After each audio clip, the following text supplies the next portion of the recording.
सुबह होते ही शारदा खेतों में मजदूरी करने चली जाती। वह धान के पौधे रोपती, गेहूं की फसल काटती और कभी-कभी गांव की औरतों के साथ सब्जियां चुनकर बाजार में बेचती। मोहन छोटा था, लेकिन समझदार। वह अपनी किताबें लेकर बरामदे में बैठ जाता। मोहन धीरे से, माँ, तुम रोज इतनी मेहनत क्यों करती हो? मैं बड़ा हो जाऊंगा तो तुम्हें काम नहीं करने दूंगा। शारदा हंसते हुए, बेटा, मेहनत करने से डरना नहीं चाहिए। यही मेहनत तुम्हें भी आगे बढ़ने में मदद करेगी। पढ़ाई कर, अच्छे अंक ला, बस यही मेरी कमाई है। मोहन किताबों में डूबा रहता, लेकिन मां के चेहरे की थकान भी देखता। मोहन का बढ़ना समय बीतता गया। मोहन गांव के सरकारी स्कूल से 8वीं, फिर 10वीं और 12वीं पास कर गया। गांव के मास्टर जी भी मोहन को पसंद करते थे। मास्टर जी, शारदा बहू, तुम्हारा बेटा होनहार है।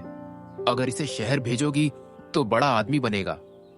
शारदा के मन में भी सपना था, उसका बेटा बड़ा अफसर बने, गांव का नाम रोशन करे। 12वीं पास करने के बाद मोहन ने शहर की यूनिवर्सिटी में दाखिला लिया। फीस, किताबें और रहने का खर्च सब कुछ शारदा ने मजदूरी करके जुटाया। कभी कभी वह अपने हिस्से का खाना छोड़ देती ताकि मोहन को पैसे भेज सके। शारदा चिट्ठी में, बेटा मैं ठीक हूं, पढ़ाई पर ध्यान दे, यहां सब संभाल लिया है।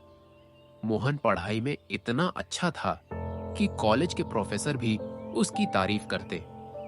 स्नातक के बाद मोहन को एक सरकारी ट्रेनिंग प्रोग्राम के बारे में पता चला।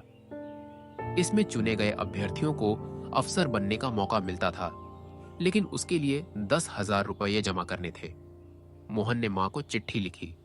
मोहन, मां, यह मौका जिंदगी बदल सकता है, लेकिन फीस बहुत है। मैं कुछ उधार लेने की सोच रहा हूं। शारदा ने जवाब दिया।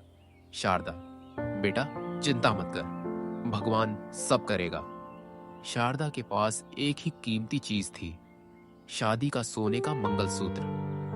वही उसने बेच दिया और पैसे मोहन को भेज दिए। मोहन को पता नहीं था कि पैसे कहां से आए। उसने ट्रेनिंग की फीस भरी और जी जान से तैयारी करने लगा। उधर गांव में शारदा की हालत खराब होने लगी। लगातार मेहनत और कम खाना खाने से वह बीमार पड़ गई, लेकिन बेटे को बताना नहीं चाहती थी। गांव की पड़ोसन, शारदा, तुमने बहुत त्याग किया है। अब मोहन बड़ा आदमी बनेगा तो तुम्हें आराम मिलेगा। शारदा धीरे से, बस इतना है कि मेरा बेटा सच्चाई और मेहनत से जिए, यही मेरा सुख है। मोहन ट्रेनिंग पूरी करके एक बड़े पद पर चयनित हो गया। पहली तनख्वाह मिली तो सबसे पहले गांव दौड़ा। उसने मां को गले लगाया। मोहन, आंखों में आंसू। माँ, मैं सफल हो गया। अब तुम्हें काम नहीं करना पड़ेगा। मोहन ने देखा, मां के गले में मंगलसूत्र नहीं है। मोहन, माँ, तुम्हारा मंगलसूत्र कहाँ है?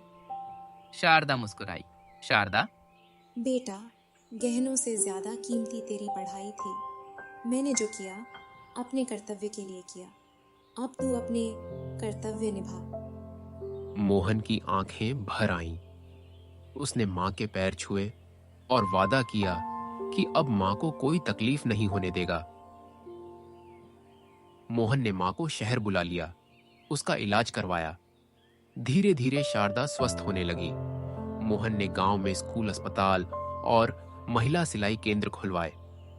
मोहन उद्घाटन पर, मेरी मां ने अपने त्याग से मुझे यह सिखाया कि समाज की सेवा सबसे बड़ा धर्म है।